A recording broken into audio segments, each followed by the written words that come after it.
This is the criminal deck. We are playing it in Leela Patel.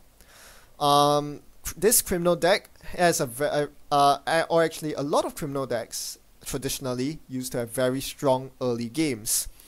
They are very offensive, aggressive, and they play very quickly. They tend to snowball out of control if the corp is not careful, and this particular deck exhibits that very well. Corps that try to go too fast will get knocked down by Leela's ability, which we'll see in a moment. And if the corp doesn't have enough defenses, Leela can easily deliver a 1-2 punch to take them out before they even know what happened. Alright, the strengths of this criminal deck are that, like as with some criminals, it is able to break sentries very efficiently. Fairy is a very powerful breaker, even though it's a single-use breaker. After an encounter with ice, you have to trash the fairy. However, it breaks that ice super efficiently, costing 0 to break sentry subroutines. So yeah, and having a 0 install cost as well. This is incredibly efficient and a good way to a good get out of jail free card in the early game against nasty sentries. Now, another powerful aspect of this deck lies in your ID ability itself. Leela Patel is able to bounce cards back to the corp's HQ. This is a colloquial term used to describe sending an installed card from an opponent's board back to the HQ. Oftentimes you'll be using Leela's ability on ice, so you'll be bouncing ice back to their hand, and this can be very devastating because when you remove ice from their board and put it in the corp's hand, that opens up that server because it now has one less ice guarding it. You can potentially assault that server with a barrage of your own powerful tools. Criminals are known for their powerful events, and or should I say their powerful cards, which allow them to do very nasty things when you successfully access a central server.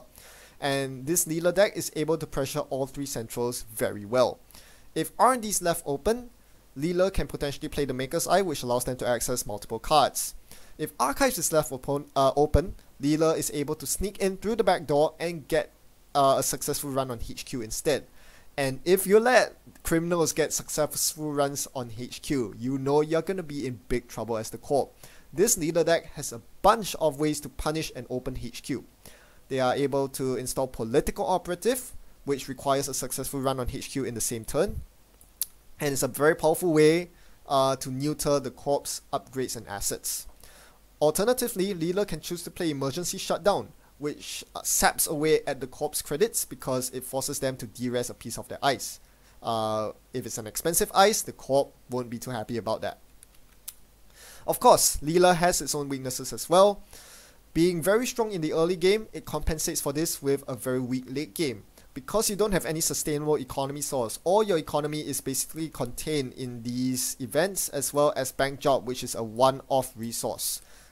So in the late game, you're basically forced to click for credits. Your economy engine will definitely be worse than Anarchs or Shapers. You are also very lousy at breaking barriers. While sentries are good for you, barriers are often bad. You have a very low base strength barrier breaker that is not cheap to install and costs 2 to pump each time, so it can be very awkward to break even strength ice. Alright, as a criminal deck, you have endless lines of possible plays, too many to enumerate. A lot of them are board state dependent.